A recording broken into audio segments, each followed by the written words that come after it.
I never imagined a simple ticket to the Maldives could turn my life into a nightmare.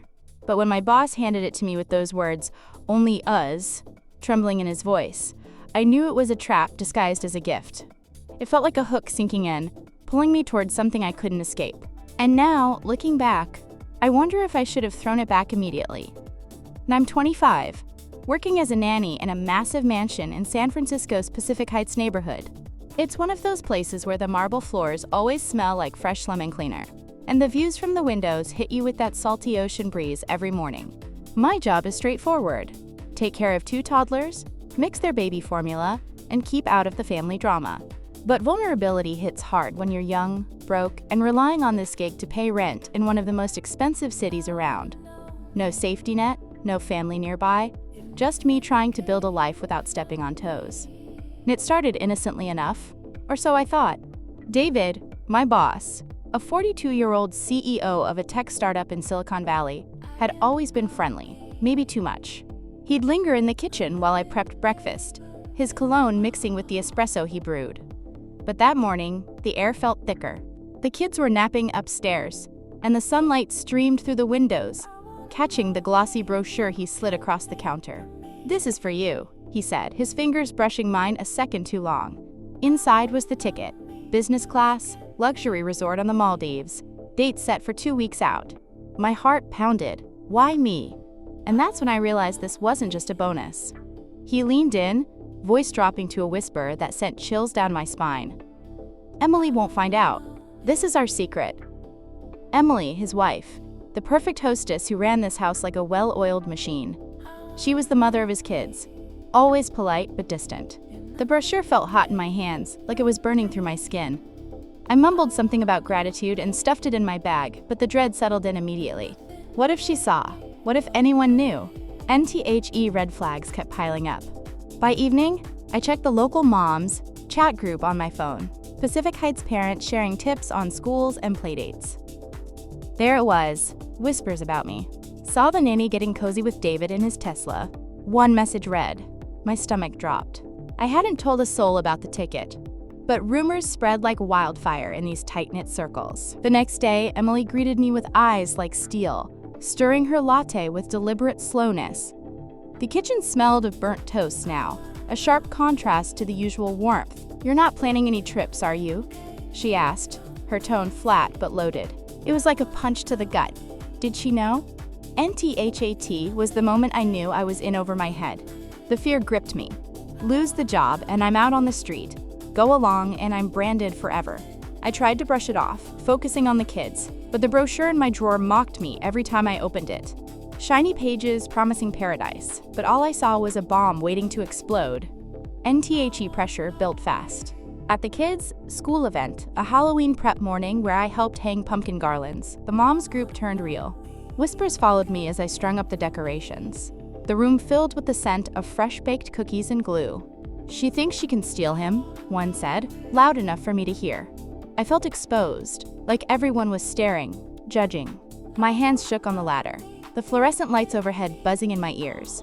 Public shame hit like a wave, and I wondered how much worse it could get. The whispers at the school event were just the beginning. Every glance from those moms felt like a needle, and the fear of being ostracized grew heavier. I kept my head down, tying orange ribbons to the garlands, but the air smelled of judgment now, not just cookies. I was an outsider in their world, and that glossy brochure in my drawer was starting to feel like evidence in a trial I didn't sign up for. Back at the house, things got weirder. David started texting me late at night. Nothing explicit, just vague messages like, "You deserve a break." Each ping on my phone made my stomach twist, the screen glowing in the dark of my tiny apartment. I ignored them, but the dread clung to me like damp fog rolling off the bay. What if Emily saw his messages? What if she thought I was encouraging him? I was already the villain in the moms chat. My name was Mud before I even had a chance to explain. Then came the moment that made my blood run cold. Emily cornered me in the laundry room, the hum of the dryer filling the silence. Her perfume, sharp and floral, hit me as she stepped closer than usual. "You're not the type to cause trouble, are you?" she said, her voice low, like she was testing me. It wasn't a question, it was a warning. My hands froze on the folded onesies, the fabric soft and warm against my skin. I shook my head, muttering something about loving my job, but her stare said she wasn't buying it. That was when I knew she suspected something, even if she didn't have the full picture. I couldn't sleep that night, the brochure staring at me from my nightstand like a guilty secret. I thought about quitting, but rent was due, and I had $200 left in my account after groceries. Leaving wasn't an option. I needed a way out that didn't destroy me. That's when I got a lifeline. Lisa, David's assistant at his startup, pulled me aside during a rare moment when I dropped off some paperwork at his office. The sterile smell of printer ink and coffee lingered in the air as she whispered, "Check his emails. He's sloppy." Her words hit like a spark in the dark. Was she risking her job to help me? And I didn't act right away. Snooping felt wrong, like crossing a line I couldn't uncross. But the fear of being trapped pushed me forward. One evening, while the kids napped and Emily was out, David left his laptop open on the kitchen counter. My hands shook as I clicked through his inbox, the screen's blue light harsh in the dim room. And there it was, an email thread with a travel agent, confirming 2 tickets to the Maldives. One for him, one for me, paid with his company card. Worse, an email from Emily, time-stamped the day before. "I know about your gifts, we'll talk."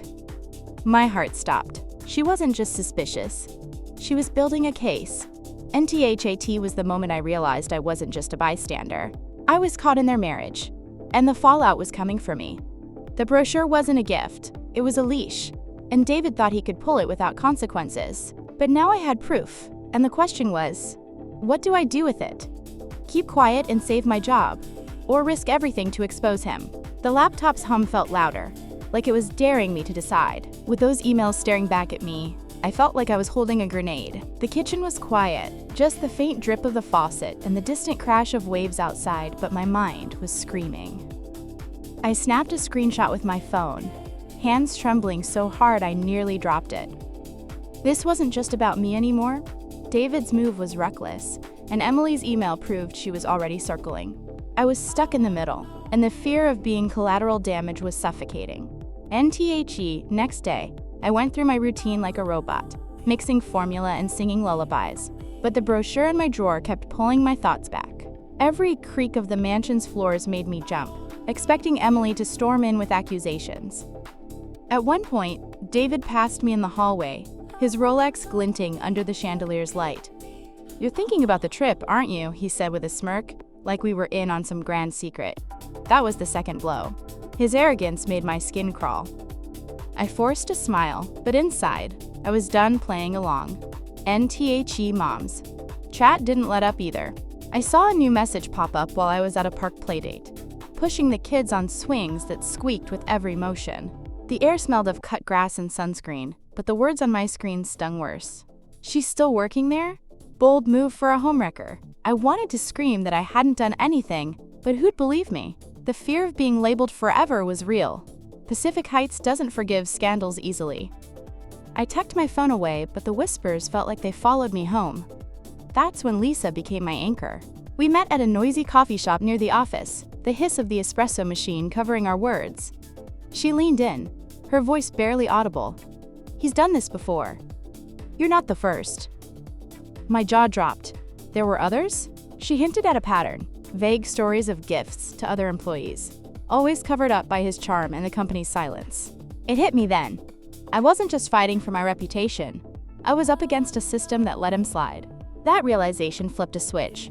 I wasn't going to be another name on his list, and I spent that night staring at the screenshots on my phone, the glow illuminating my tiny apartment. The emails were clear, corporate funds for a personal trip, and Emily's message proving she knew. But going public felt like jumping off a cliff. If I stayed quiet, I could keep my job, maybe even my dignity. If I spoke up, I risked everything. My income, my place in this city, my name. The brochure sat on my desk, its glossy pages curling slightly, mocking me with promises of a paradise I'd never see. It was a symbol of his control, and I hated it, and I decided to act before I could talk myself out of it. Using an anonymous email, I sent the screenshots to the company's ethics hotline, attaching a note. CEO, misusing company funds for personal travel. My finger hovered over the send button for what felt like hours, the click of my laptop keys echoing in the silence. Once it was done, there was no going back. I didn't know if I'd just save myself or lit a match that would burn me too. All I knew was the fear wasn't just about shame anymore. It was about what came next. Sending that email felt like dropping a stone into a still pond. Ripples were coming, but I couldn't see how big they'd get. The next morning, I went to work like nothing had changed. But the mansion felt different. The lemon cleaner scent was sharper. The kids, laughter louder, like the universe was amplifying everything to test my nerve. I kept waiting for a sign. Would David know? Would Emily confront me? The fear was a knot in my chest, but I pushed through, folding tiny socks and wiping down high chairs, pretending I hadn't just poked a bear. 3 days later, the storm hit. I overheard Emily on the phone in the living room, her voice sharp through the closed door. He's got a meeting with the board today. They're not happy. The clink of our coffee mug against the table punctuated her words, and I froze, hiding behind the kitchen island. David didn't come home that night, and when I saw him the next morning, his usual swagger was gone. His tie was crooked, his eyes bloodshot, and the way he avoided looking at me said everything. The board had seen the screenshots. I'd hit my mark. That's when things got surreal. At the kids' Halloween party at school, the same moms who'd whispered about me were now buzzing about David. The gym smelled of candy corn and cheap face paint, the kids shrieking in their costumes. Heard he's in hot water with the company, one mom said, adjusting her daughter's pumpkin hat. Using corporate funds for vacations? Messy. I kept my head down, handing out juice boxes, but the shift was electric. For once, the spotlight wasn't on me. That was the moment I felt the tide turning. I wasn't the villain anymore. Emily pulled me aside later that week, her face softer, but still guarded. We stood in the backyard, the ocean breeze carrying the scent of eucalyptus. You didn't do anything wrong, she said, her voice steady but tired. I want you to stay. It wasn't forgiveness. It was survival. She was filing for divorce, and the moms' chat confirmed it by the weekend. Emily's leaving him. Good for her. I didn't know whether to feel relieved or guilty. Had my email pushed her to this? Or was it inevitable? David's fall was swift. Lisa texted me that the board put him on leave pending an audit. The tickets, the hotel, it was all paid for with company money, a clear violation. His golden CEO image cracked, and the local gossip mill ate it up. I saw him one last time, grabbing files from the house. You should have just gone along, he muttered, his voice bitter, like I'd betrayed him. That was his final jab, and it stung, but it also felt like freedom. He couldn't control me anymore. NBY the time the Halloween decorations came down, I was still working, still paying rent, still breathing. The brochure sat in my drawer, untouched but heavy, a reminder of how close I'd come to losing everything. I'd chosen to fight, not run, and it worked.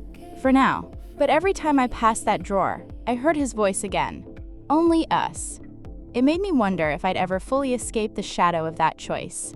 Life didn't magically fix itself after David's fall, but the air felt lighter, like I could finally exhale. The mansion was quieter now. Emily was packing up, the kids were with her parents half the time, and the lemon cleaner smell faded as the house saw less of her perfect touch. I kept my routine, blending formula and reading bedtime stories, but the brochure in my drawer was a ghost I couldn't shake. Every time I saw its glossy cover, I felt that same fear creep back. What if I'd said yes to him? What if I'd stayed silent?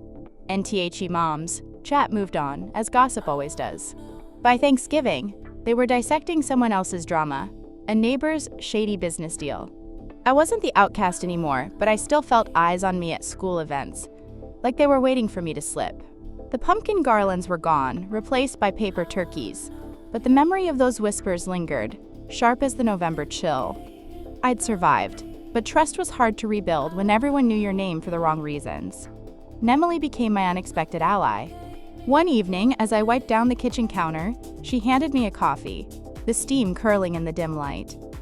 You did what I couldn't, she said quietly. Her words hit hard, not praise, but recognition. She'd seen the emails too after I'd sent them to the board. She didn't ask how I got them, and I didn't tell. It was our unspoken pact. She kept me on, even raised my pay slightly, but I knew it wasn't about me. It was her way of taking back control. The divorce papers were public now, filed at the San Francisco courthouse. David was out of the house, out of the company, out of her life. And I kept the brochure, not as a trophy but as a warning. It sat there, curled at the edges, a symbol of what I had dodged. The fear that had gripped me, losing my job, my home, my name, was fading, but it left scars. I'd learned how fast a gift could turn into a cage, how one man's power could ripple through a whole community. Lisa stayed in touch, sending me updates about David's consulting gigs that went nowhere. His Tesla was gone from the driveway, replaced by Emily's practical SUV. The tides had shifted, and I was still standing. Looking back, I don't regret sending that email. It was messy, risky, and terrifying, but it was mine. A choice to protect myself when no one else would. The mansion feels different now, less like a stage and more like a home. But I'm not naive. People like David don't disappear, they just find new ways to play their games. I'm stronger for it. But I'll never forget how close I came to being a pawn. That brochure still sits in my drawer, a reminder that freedom comes at a cost. I wonder, though, if you were in my shoes, staring at that ticket, feeling the weight of his words, would you have pressed send? Or would you have played it safe and hoped for the best? What would you have done?